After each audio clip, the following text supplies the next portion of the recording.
रहीम। अस्सलामुअलैकुम। उम्मीद करता हूँ कि तमाम तालिब इल्म खैरियत व आफ़ियत के साथ होंगे। आपका मेज़बान शराज़ अहमद। लेक्चर शुरू करने से पहले रोज़ाना की तरह एक दफ़ा सूरत फ़ातिहा, 3 दफ़ा सूरत इख़लास, अव्वल आखिर दुरूद शरीफ पढ़कर इनको बख्श देंगे जो दुनिया से अभी तक चले गए हैं। फिर अपने लेक्चर का बाकायदा आगाज़ करते हैं रोज़ाना की तरह। पास प्लैंक्स क्वांटम थ्योरी के ऊपर जब बात करते हैं तो यहाँ पे हमें पता चलता है ये प्लैंक्स क्वांटम थ्योरी मैंने क्यों यहाँ पे ली है। क्योंकि प्लैंक्स क्वांटम थ्योरी मैंने इस वजह से ली है क्योंकि ये जो आपके पास प्लैंक्स क्वांटम थ्योरी है ये आपका बोहर एटॉमिक मॉडल इसके ऊपर बेस करता है। ठीक है, तो सारा का सारा बोहर एटॉमिक मॉडल जो कि उसने प्रेजेंट किया था वो उसने प्लैंक्स क्वांटम थ्योरी के अकॉर्डिंग प्रेजेंट किया था। दैट्स वाई यहाँ पे मैंने प्लैंक्स क्वांटम थ्योरी को लिया हुआ है। ठीक है, तो अगर आपको आप समझना नहीं चाहते तो आप वीडियो को एक्सटेंड करते हुए आगे अपने टॉपिक की तरफ जा सकते हैं, और अगर आप समझना चाहते हैं तो यहाँ पे स्टे करके समझ सकते हैं। तो मैं तो आपको यही कहूँगा कि आप इसे समझ लें ताकि आपके लिए आपका एक एक पॉइंट क्लियर हो जाए। अब प्लैंक्स क्वांटम थ्योरी के ऊपर बात करते हैं तो 1900 के अंदर 1900 के अंदर एक बंदा था मैक्स प्लैंक। अब मैक्स प्लैंक ने क्या किया था, प्रपोज किया था क्वांटम थ्योरी को। इसने पहली दफ़ा क्वांटम थ्योरी प्रेजेंट की थी। किसने? मैक्स प्लैंक ने। किस डेट में? 1900 में। तो 1900 के अंदर मैक्स प्लैंक ने क्वांटम थ्योरी प्रेजेंट की और उसने इसे नाम दे दिया प्लैंक्स क्वांटम थ्योरी। अब उसके जो मेन पॉइंट है वो मैंने यहाँ पे डिस्कस किए हुए हैं। ठीक है, तो यहाँ पे सबसे पहला जो पॉइंट है उसने लिखा है एनर्जी इमिट और अब्जॉर्ब। सबसे पहले उसने ये कहा है कि एनर्जी इमिट होगी या अब्जॉर्ब होगी कब? डिसकंटिन्यूसली, यानी कि कब होगी? एक जब भी आपके पास एक इलेक्ट्रॉन यहाँ तो आपके पास क्या करे, जंप करके एक इलेक्ट्रॉन एक एटम से दूसरे एटम में, एक इलेक्ट्रॉन के शेल से दूसरे शेल में और फिर दूसरे से तीसरे में या तीसरे से वापस दूसरे में आए, तब आपके पास एनर्जी इमिट होगी या ऑब्जॉर्ब होगी। तो इसका मतलब ये हुआ कि ये डिसकंटिन्यूसली हो रही है।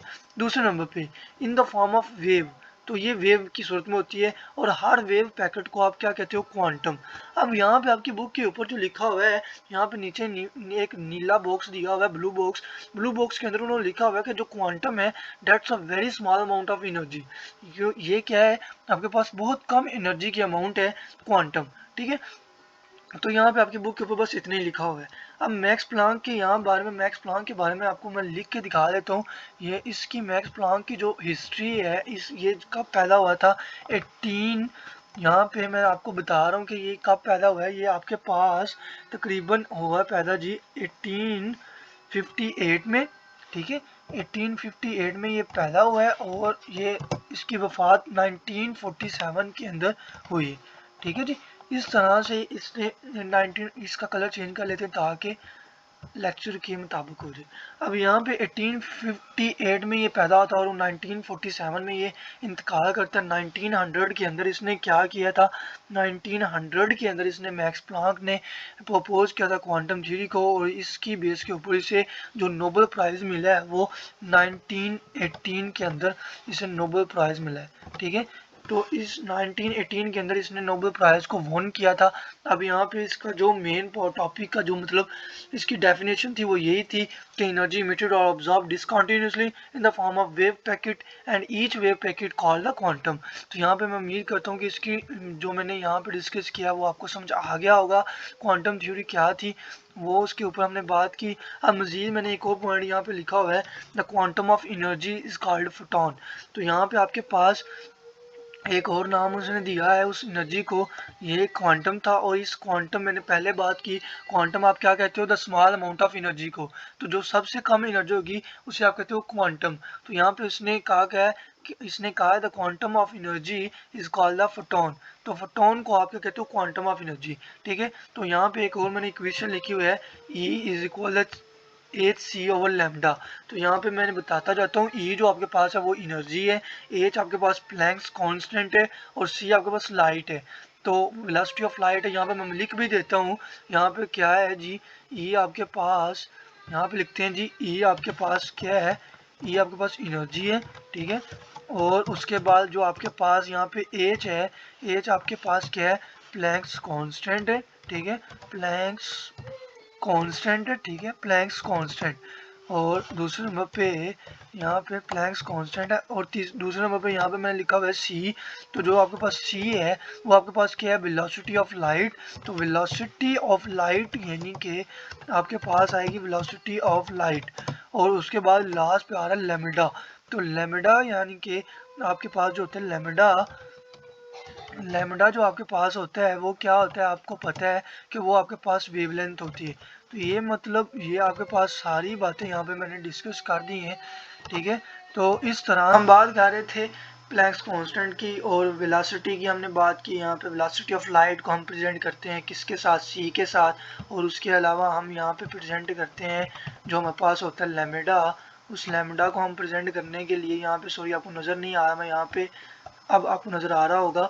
तो यहाँ पे आपके पास क्या है, लेमडा। तो E को यानी कि एनर्जी मेरे पास H प्लैंक्स कांस्टेंट है, और C मेरे पास वेलोसिटी ऑफ लाइट है, और लेमडा मेरे पास यानी कि जो ये मैंने लिखा हुआ है ये वाला, ये मेरे पास लेमडा होता है, इसे लेमडा पढ़ते हैं।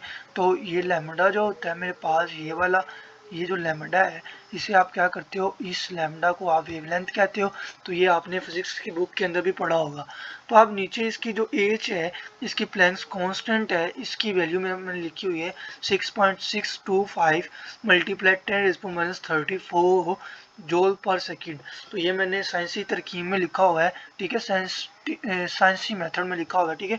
तो यहाँ पे आपने आम तरकीब में लिखना चाहते हो तो इसका मतलब ये है कि 6 से बाहर यानी कि इस तरह, इस तरफ, यानी कि ये जहाँ पे इक्वल है इस तरफ आपके पास 34 जीरो है, यहाँ पे इस तरफ आपके पास क्या है 34 जीरो। तो इसका मतलब ये है, यानी कि -34 का मतलब आपको पता है कि इसका मतलब ये है कि इस तरफ आपके पास जीरो है। तो ये आपकी बुक के ऊपर जो लिखी हुई है वैल्यू, बुक के ऊपर आपकी लिखी ये हुई है कि आपके पास क्या है, बुक के ऊपर लिखा हुआ है 6.63 मल्टीप्लाई 10⁻34। तो आपने मैथ के रूल के अंदर पढ़ा था कि जब आपके पास 5 आ जाता है, यानी कि यहाँ पे जैसे यहाँ पे ये 5 आ गया है, सॉरी ये यहाँ पे जो 5 आ गया, तो ये जब 5 आ जाता है तो यहाँ तो आप उसको एक लिमिट बढ़ा देते हो, ठीक है।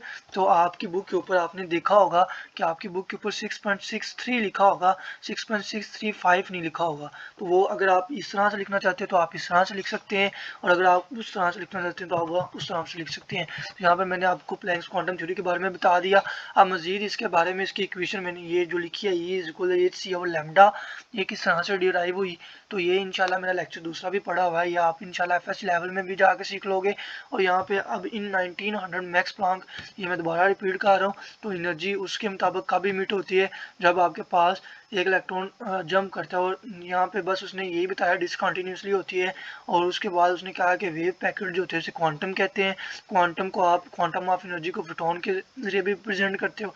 तो यहाँ पे एक और जो मेन इसकी है तो वो ये E=hc ओवर जो V है, V को आप म्यू भी पढ़ते हो, और इसके ऊपर क्या है, एक बार है, तो ये प्रेजेंट कर रही है फ्रिक्वेंसी को, ठीक है। तो यहाँ पे मैं इसका भी लिख देता हूँ, V जो आपके पास है ये प्रेजेंट कर रही है V = द फ्रिक्वेंसी।